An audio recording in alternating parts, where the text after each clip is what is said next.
Mire, doctora.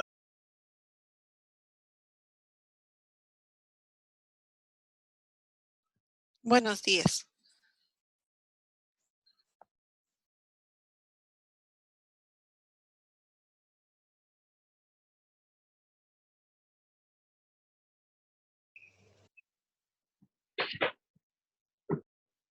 Ay, ¿qué pasó?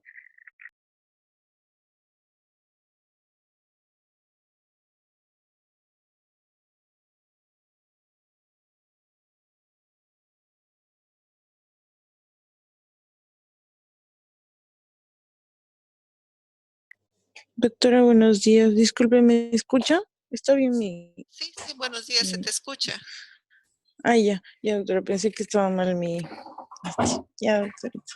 No, tranquila, se escucha.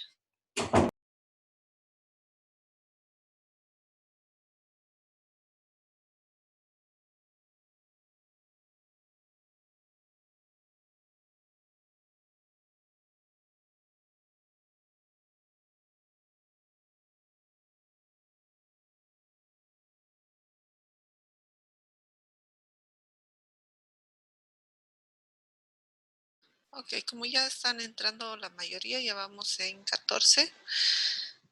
Vamos a empezar. Muy buenos días, chicos. Hoy nos toca hablar un poco sobre los procesos. Ya ustedes tenían una primera pregunta que tenía que contestar cuál era la diferencia entre un proceso y un algoritmo. Ya voy a darles la oportunidad, por favor, que vayan contestando para que vayamos introduciendo en este tema. A ver, vamos con Fabi. Fabi, ¿tú contestaste esa pregunta? La diferencia entre proceso y algoritmo.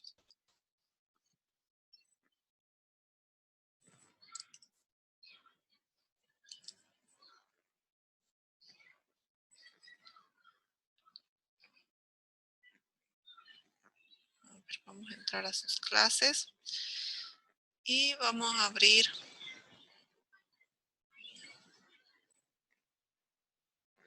el práctico. No, doctora, ok. Voy a abrir entonces y vamos a ir viendo cuáles son las respuestas que nos han puesto.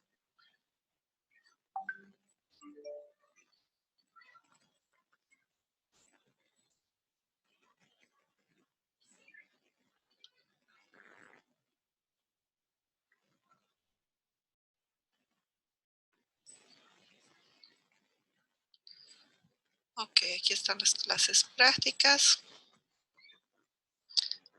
Aquí la práctica del viernes. Y vamos a ir leyendo las respuestas. Está Ruth.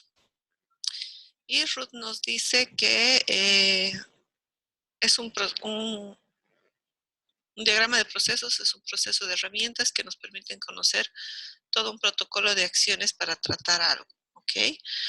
Y el algoritmo es un diagrama que nos orienta a tomar decisiones diagnósticas y terapéuticas. El algoritmo en atención médica sí, ya en atención clínica también. Hay diferentes tipos de algoritmos.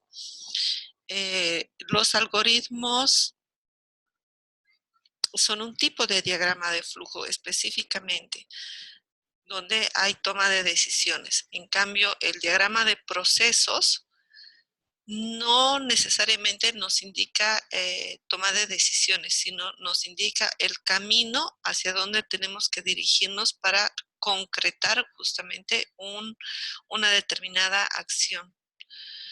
Diagrama de procesos es una representación gráfica de pasos, eso está correcto, donde hay una secuencia de actividades, perfecta, hay inputs, hay outputs, perfecto, para tener un resultado específico. Muy bien, llevado a cabo en diferentes estampas del diagrama, son representados por gráficos, eso es muy importante. Y el diagrama es un diagrama orientador que sirve para tomar decisiones diagnósticas o terapéuticas. aplicación dirigida a los equipos de salud y comunidad donde hay que consultar etapas. Sí. ¿Por qué es importante que conozcan el diagrama de procesos? Porque ya ustedes van a empezar a interpretar algoritmos a partir de que llevan fisiopatología o también empiezan a ver los primeros en materias clínicas, van a empezar a ver este tipo de algoritmos y específicamente en metodología de la investigación. Ustedes tienen que tener, si hacen investigación clínica, su algoritmo, o si hacen otro tipo de investigación, por ejemplo, epidemiológica, van a tener que presentar un diagrama de procesos. El diagrama de procesos no es nada más que una serie de gráficos, como ya lo han dicho ustedes mismos en sus búsquedas, donde van a representar un determinado proceso. ¿Ok? ¿Y qué es un proceso? No es nada más que las actividades que se están ordenando de forma cronológica y que van a interactuar sinérgicamente. Ustedes ya han debido ver esta palabra de sinergia. ¿Qué quiere decir sinergia? Sinérgico. A ver, vamos, José Daniel Gutiérrez. ¿Qué es sinergia? Sinergismo.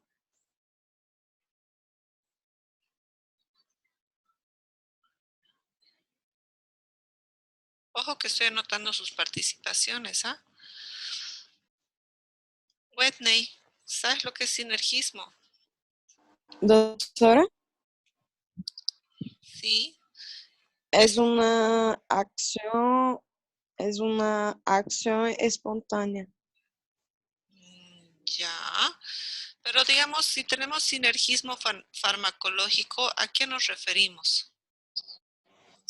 Yo, doutora Luan, blá, Juan, dame, dile, é Dulce. quando é quando um ou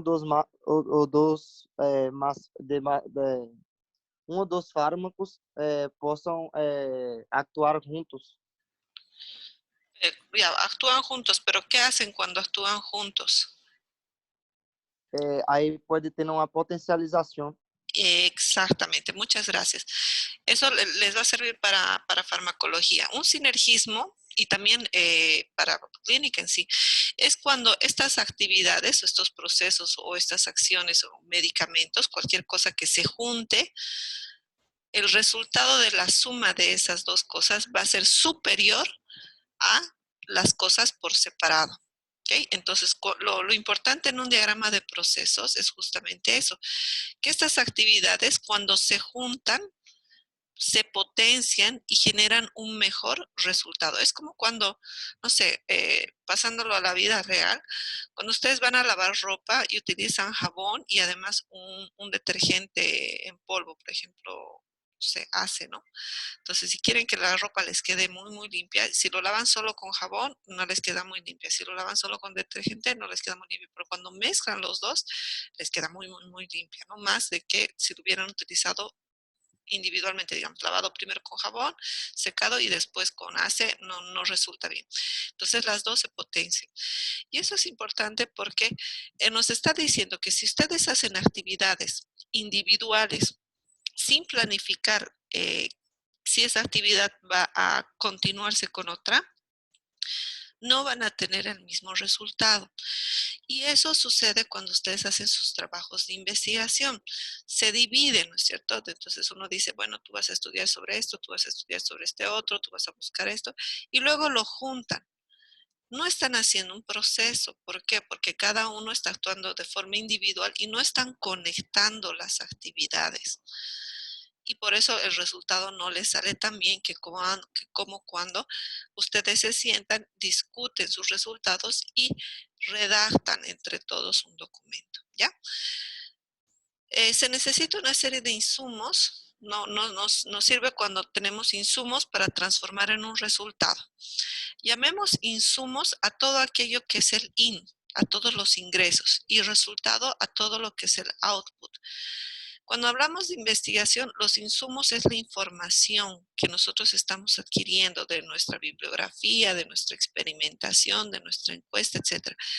Pero ahora todos esos datos, todos esos insumos, vamos a lograr analizarlos de tal manera de que podamos obtener un resultado, el resultado que habíamos planteado al principio de la investigación.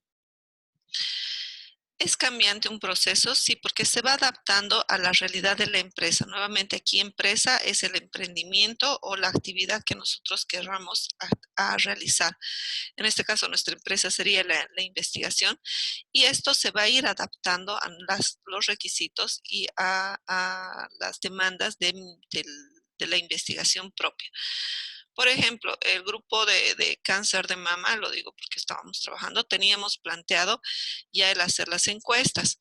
Ya están impresas, ya están el material recogido, todo para hacer las encuestas, pero por el tema del coronavirus tenemos que cambiar y realizar un nuevo proceso que ahora se adapte a las demandas de nuestra condición actual en pandemia, ¿no? Por eso es cambiante. Y de hecho, los mismos algoritmos se van cambiando y se van adecuando de acuerdo a la mejor evidencia que se pueda observar de acuerdo al tratamiento clínico. Debe adecuarse a las especificaciones y necesidades de los clientes, en este caso nuestros clientes son nuestros pacientes, y a las necesidades de los hospitales, porque recuerden que nosotros también somos clientes internos de los hospitales, ¿no es cierto? Los hospitales, los centros donde vayamos a trabajar, clínicas, centros de salud, ellos tienen cierta cantidad de requisitos y de equipamiento. Entonces, si bien nosotros podemos conocer muy bien el algoritmo y nos dice colóquele una sonda Foley y no tenemos la Foley, entonces vamos a tener que adaptar a lo que sí hay. Sirve para verificar los puntos de control, porque de hecho todas las auditorías que se realizan, médicas, y también las auditorías que se hacen a las investigaciones, van a verificar estos diagramas de procesos para detectar dónde existió la falla y cuáles son los posibles causantes de esa falla. Puede ser una causa del mismo proceso, de la falta de insumos, pero también puede ser una deficiencia que nace de las mismas personas que están ejecutando, los médicos, los farmacéuticos, los bioquímicos, etcétera. Puede ser que ustedes hayan tomado una decisión en base a un análisis laboratorial y luego descubren que el análisis laboratorial no había estado bien hecho. Entonces ahí logramos nosotros identificar dónde estuvo la falla, ¿no? Y obviamente tienen que ser medibles. ¿Por qué? Porque en algún momento ustedes tienen que decir cuánto de porcentaje de avance tienen. El proceso por el cual ustedes están pasando para convertirse en médicos se llama la currícula académica, ya donde están las materias de primero, segundo, tercero, cuarto, quinto semestre hasta el 10º semestre, y donde una materia les abre a otra materia, les abre a otra materia. Ese es un diagrama de proceso, ¿ya? Puede ser medible porque ustedes pueden medir cuánto ya está su avance en la asignatura, en la carrera. Por ejemplo, si la carrera tiene 64 materias y ustedes ya avanzaron con 20, entonces ya saben que están en un 30% de avance. ¿Ok? ¿Preguntas hasta acá?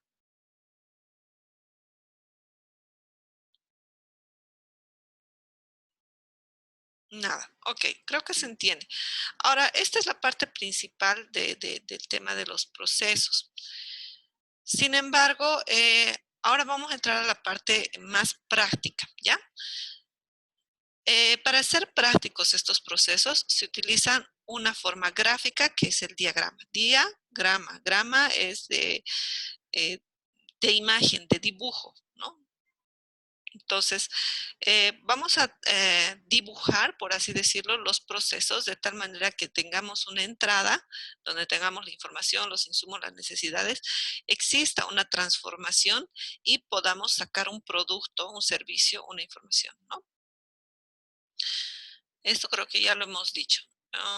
Son de forma sistemática, cronológica, es decir, yo tengo que poner que viene primero, que viene después, y de esa manera podemos tener el resultado, tiene una gran cantidad de usos, sirve para saber cómo se realiza un proceso, para tener una vista rápida de qué es lo que yo tengo que hacer. Por ejemplo, a mí me pueden dar un diagrama de proceso de atención a un un neonato, ¿no? Entonces, ¿qué es lo que voy a hacer primero? Le tomo la presión arterial, primero le mido el pulso, primero le veo la lengua, primero no sé. Entonces, me facilita justamente en identificar cuáles son los aspectos importantes, los procesos paso a paso, que viene primero, que viene después, pero después me va a ayudar justamente en la hipótesis diagnóstica y en identificar cuál es el problema real de mi paciente.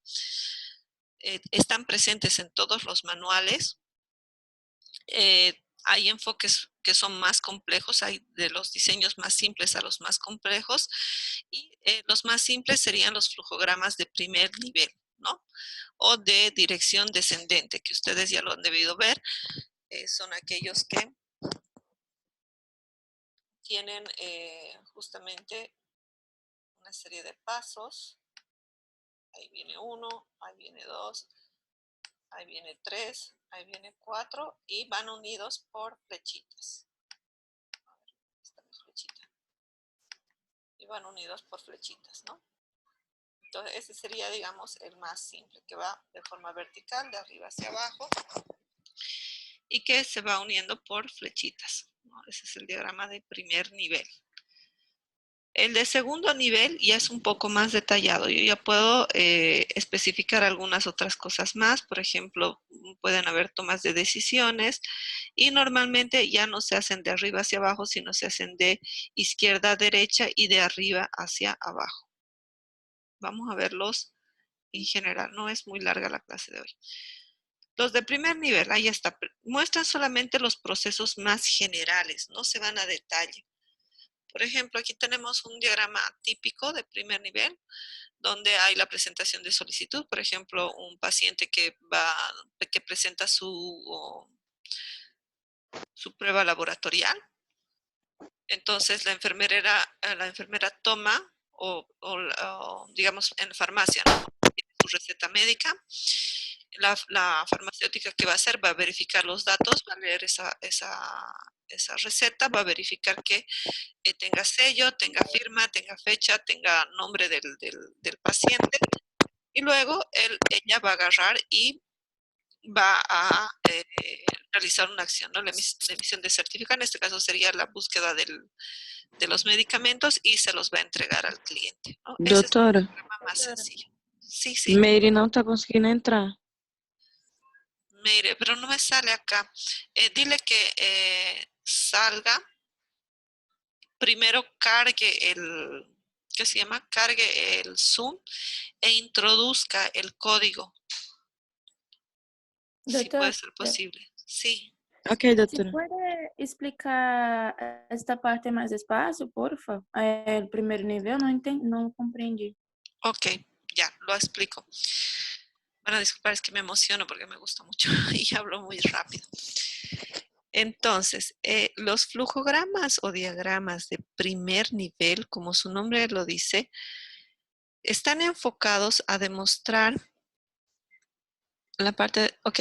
están enfocados a mostrar qué es lo que está pasando en general. Ya no se van al detalle, van a procesos o acciones macro, si podríamos decirlo. Y cosas muy simples, muy simples. Por ejemplo, podemos hacer el ejemplo cuando el médico da una receta farmacéutica o una ecografía tal vez, ¿no? Entonces, ¿qué es lo que pasa? El paciente va con su hojita, ¿no? Su solicitud de ecografía, en este caso vamos a cambiar su solicitud de ecografía. El ecografista, ¿qué tiene que hacer? Tiene que leer, tiene que verificar los datos, ¿no? Es más, inclusive puede hacerle algunas preguntas a la paciente sobre cómo ha estado, qué se siente, etcétera. Puede dar indicaciones. Por eso hay muchas cosas que aquí no se dicen, solamente dice verificación de datos. Si yo quiero una de segundo nivel, debería ser verificar nombre, verificar esto, verificar el otro, dar indicaciones, etc. No, aquí solamente dice verificación de datos, ¿no? Entonces, verifica los datos de la paciente y luego realiza la ecografía y emite el certificado de la ecografía y se la entrega a la paciente. Ese es el proceso más simple. Se llama de primer nivel porque no va a profundizar. Y si se fijan, todo está marcado en cuadraditos, ¿ok? ¿Por qué? Porque en el primer nivel todavía no usamos la nomenclatura de la ISO específicamente para procesos, que ya les voy a mostrar. El de segundo nivel ya incluye toma de decisión, periodos de espera, adquisición de insumos y resultados, ¿ok? Y obviamente va a tener una nomenclatura especial. Si se fijan acá, yo tengo, aquí dice, el cliente en ventanilla o envío de fax, en este caso sería teleconsulta. Aquí tenemos la presentación de solicitud donde dice, doctor, me duele esto, el doctor va a verificar los datos y tenemos aquí una toma de decisión. Entonces dice, si está correcto, espérame, vamos a poner acá. Ok, entonces acá hay una toma de decisión, ¿no? Dice, ¿está correcto? Si la respuesta es sí, tengo un camino. Y si la respuesta es no, tengo otro camino, ¿ya? Entonces dice, si estuviera correcto, preparo la boleta de atención, la elaboración de su ficha médica, meto en el sistema sus datos, verifico en la pantalla que los datos estén correctos o verifico, hago el análisis de la anamnesis, el análisis exploratorio clínico y emito certificados. Puede ser ya directamente las recetas médicas, las órdenes de laboratorio, firmo, autentifico y luego emito, ¿no? Emito este documento y se lo entrego al interesado. Y una vez que está ahí, recién el interesado puede hacer una corrección de datos y nuevamente vuelve a alimentar el sistema, ¿ya? Entonces, esto puede ser aplicado en hospitales, puede ser aplicado en el tratamiento médico y les ayuda a ustedes a saber qué es lo que tienen que hacer. Lo mismo puede suceder en una cirugía, ¿no? ¿Qué es lo que tiene que hacer primero? ¿No? Verificar la sedación, luego hacer la sepsis del área quirúrgica, colocar los campos quirúrgicos, abrir, digamos, las primeras capas, hacer la cauterización con el electrocautil, después ingresar a peritoneo, no sé. ¿No? Lo que tenga que hacerse se puede expresar fácilmente y para ustedes sería mucho más fácil que estuviera en este idioma, ¿no? Que estuviera así, porque yo puedo visualizar fácilmente dónde están, ¿no? Las cosas. Y si se fijan, acá yo ya tengo diferentes tipos de formas, ¿no? Cada forma tiene su significado. No es porque me gusta en cuadradito, porque me gusta en triangulito, etcétera, ¿no? Tiene una nomenclatura. Y aquí estamos con la simbología. Esta simbología, para que todo el mundo entienda lo mismo, ha sido clasificada por las normas ISO. En este caso, la norma ISO específicamente es la 10013, que la última revisión fue lanzada el año 2000. Entonces, en cuadrado vamos a tener los procesos, los procedimientos o las actividades, ¿ya? En triángulo vamos a tener los procesos de revisión, de documentación o de tareas. Las tomas de decisiones tienen esta forma de rombo, ¿ok? Para denotar transporte, por ejemplo, cuando tienen que pasar al paciente no sé, de emergencias y subirlo a sala, entonces ahí utilizaremos la flechita indicando que hay que transportar algo, ¿no? Puede ser el paciente, puede ser la muestra.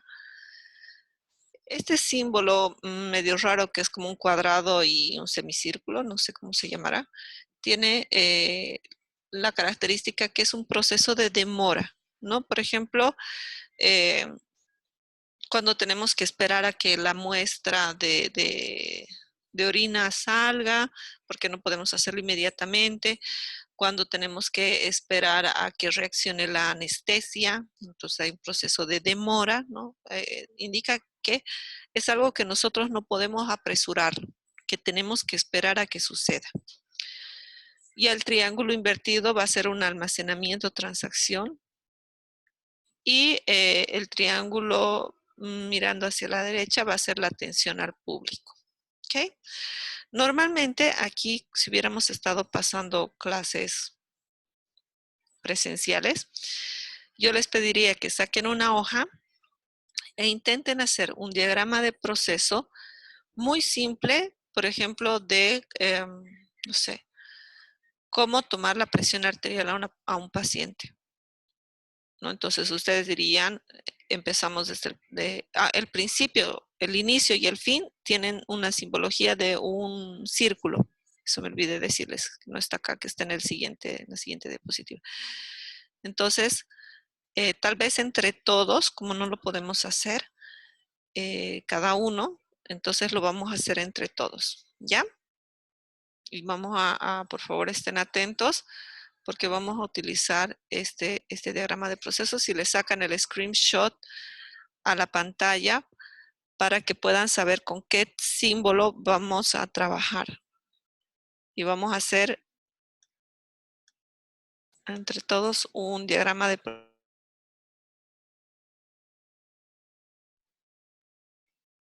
Muy bien, vamos a compartir entonces nuestra pantallita en pizarra. Ok, vamos ahí a la pizarra. Entonces vamos a hacer un proceso para que sea un poquito más simple de atención médica básica de un paciente que está viniendo porque cree que tiene COVID. ¿Ya? Entonces vamos a ver cuánto sabemos sobre el diagrama de procesos del COVID.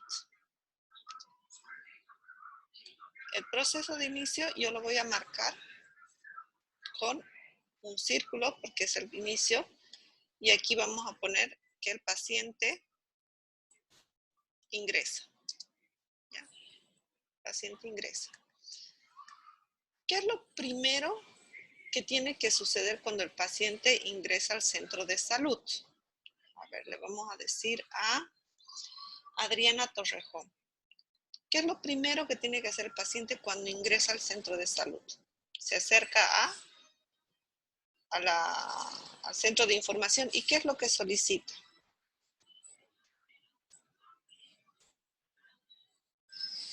Adriana. No, Adriana no está participando. Alex. Alex acaba de entrar, no vas a ver. Ana Clara. Solicita sus dados, doutora. Ya.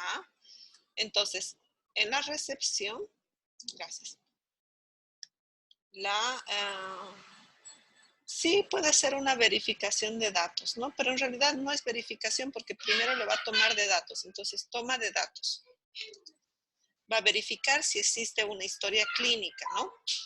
Si ya tiene la historia clínica, le vamos a poner ahí la historia clínica. Y si no tiene la historia clínica, tendría que hacerle la toma, ¿no? Entonces, aquí tal vez podríamos tomar un diagrama de procesos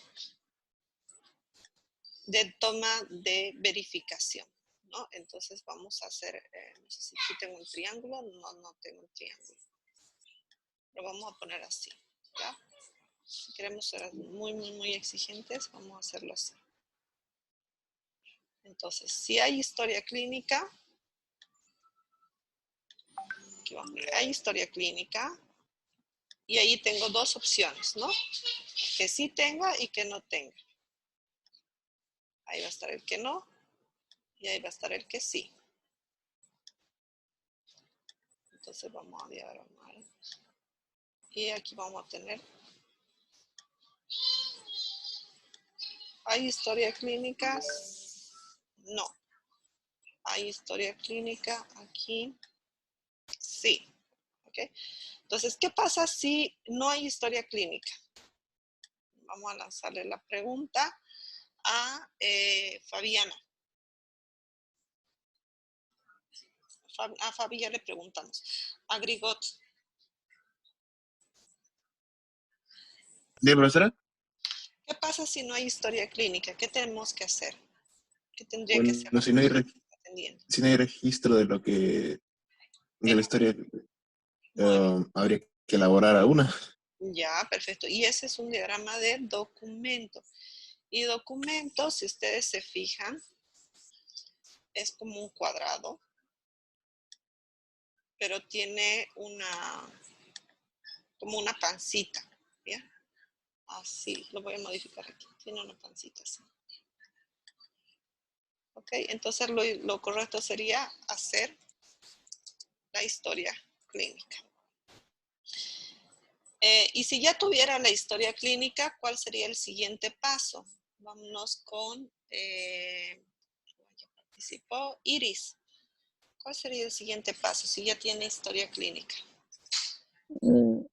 Ir a la base de datos, o sea, verificar qué es lo que tiene para poder tomar, o sea, para poder saber, ¿no? ¿Qué decisión tomar? Ya hemos verificado, ya tiene la historia clínica. Ahora, ¿qué hace? Que tú has ido a hacerte atender a algún lado, ¿no? Te dice, sí tiene la historia clínica, te dice, espera que le llame La doctora, la enfermera. la enfermera, ¿no es cierto? Entonces aquí hay debemos colocar un símbolo de demora, ¿ya? ¿Por qué de demora? Porque tenemos que esperar que la enfermera nos llame. Siguen entrando. Entonces, voy a tratar de hacer el dibujo. Ya. Entonces, vamos a ponerlo aquí.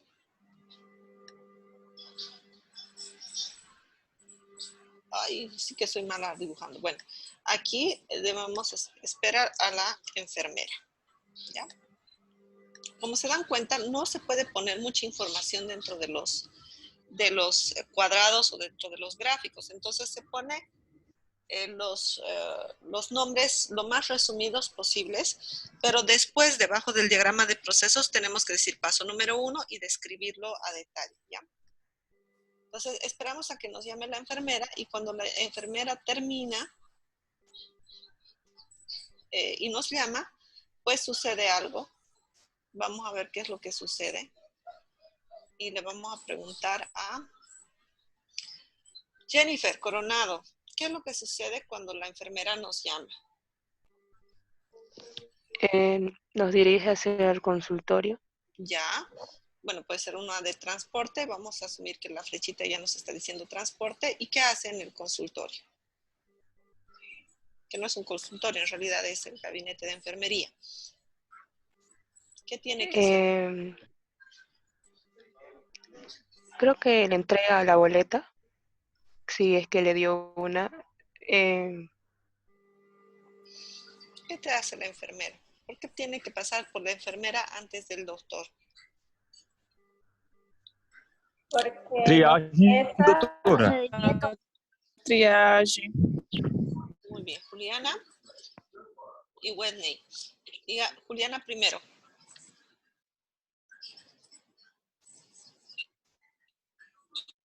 Ya, Whitney, dime, ¿qué es lo que pasa?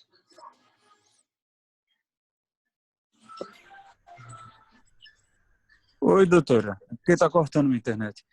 Okay. Acho que triagem. Sí, muy bien. Tenemos que hacer el famoso triaje, tenemos que tomar la presión arterial, tenemos que tomar el peso, tenemos que tomar la altura y la temperatura. Puta ¿Ya? que pariu. Entonces, gracias, Whitney. Lo que tenemos que hacer es los datos clínicos, ¿no es cierto? Temperatura, toma de datos, triaje. Perfecto. Y cuando hacemos esto, la enfermera tiene que clasificar. ¿Por qué es importante esto? Porque la enfermera aquí tiene que tomar una decisión. Si este es un paciente de emergencia que tiene que ser atendido con prioridad, que ese es el triaje en realidad, o si esto es un paciente que puede esperar igual que el resto de los otros pacientes, ¿no es cierto? Entonces vamos a tomar aquí una decisión, se hace una toma de decisión, que ya habíamos dicho que la toma de decisión es este símbolo de acá, ¿ok? Entonces aquí hay una toma de decisión si es un paciente de emergencia o de urgencia, ¿no? Emergencia, entonces ahí. Y nuevamente tenemos dos opciones. La opción que no sea de emergencia y la opción que sí sea de emergencia. Si no es de emergencia, obviamente, ¿qué va a pasar con este paciente? Tiene que esperar. Y aquí hay un nuevo de demora. Bueno, esperar su turno. Y si no fuera de emergencia, o perdón, si sí fuera de emergencia, directamente tiene que ir a consultorio. De preferencia, ¿no? Aquí es si no, y aquí es si sí. Okay. Ahora sí, vamos a hacer, para que todos vayan participando, vamos a hacer un poquito más, vamos a ir ampliándolo un poquito más. Poliana, una vez que espera este paciente y es atendido por el médico, ¿qué es lo primero que tiene que hacer el médico? ¿Cómo, doctor? ¿Puede repetir la pregunta? Ya, una vez que es atendido, digamos, este paciente espera su turno o este de emergencia ya entra a atención, ¿qué es lo que pasa siguiente después de que cuando ingresa a la atención, cuando ingresa con el médico? ¿Qué es lo primero que tiene que hacer el médico? Los médicos tienen que leer su historia clínica. Ya. Entonces aquí vamos a poner el médico lee la historia clínica, ¿ya? También aquí hay un proceso que... sí, ya lo anoté. Aquí lo que tenemos que hacer es que después de el triaje, la enfermera tiene que pasarle al médico la historia clínica. Eso nos hemos olvidado, ¿no? Que aquí la enfermera tiene que pasarle la historia clínica. No lo voy a poner porque no hay cómo ponerte toma de triaje. Aquí le vamos a poner que la enfermera puede pasarle al médico la historia clínica. Y empieza a leer la historia clínica, y después de que lee la historia clínica, es como, sí, esta es la hoja número 2. Oh, qué bien, no sabía eso. Entonces aquí va a estar. Entonces el médico ya tiene aquí la historia clínica, lee la historia clínica y tiene que complementarla, obviamente, para eso es la historia clínica. ¿Y qué es lo siguiente que hace el médico? Vámonos con Tatiana Garnica. Tatiana. Después, ¿puedes repetirla, por favor? ¿Qué es lo que hace el médico después de que ha recibido la historia clínica y la ha revisado así? Le dice, sí, usted es la señora Juana, y ¿qué más hace? Diagnóstico. Sí, pero primero tiene que hacer algo para el diagnóstico. Diagnóstico Examina. Vejo os Preguntar. signos, doutora. Tiene Os que... signos. Gente, a Joana. Tiene que, ¿qué se llama cuando yo le pregunto cuáles han sido los signos y los síntomas?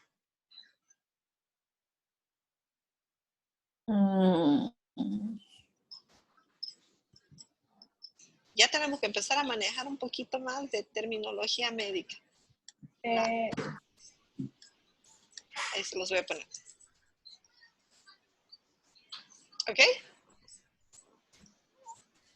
La anamnesis. Y después de la anamnesis viene un otro proceso. Anamnesis. Gracias, José.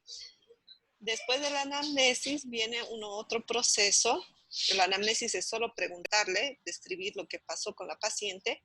Y después pasa un otro procesito donde nosotros tenemos que levantarnos y hacer algo. Vamos con, bueno, los que quieran participar, ¿no? Tainara, Jennifer no participó todavía. ¿Qué se hace después de la anamnesis?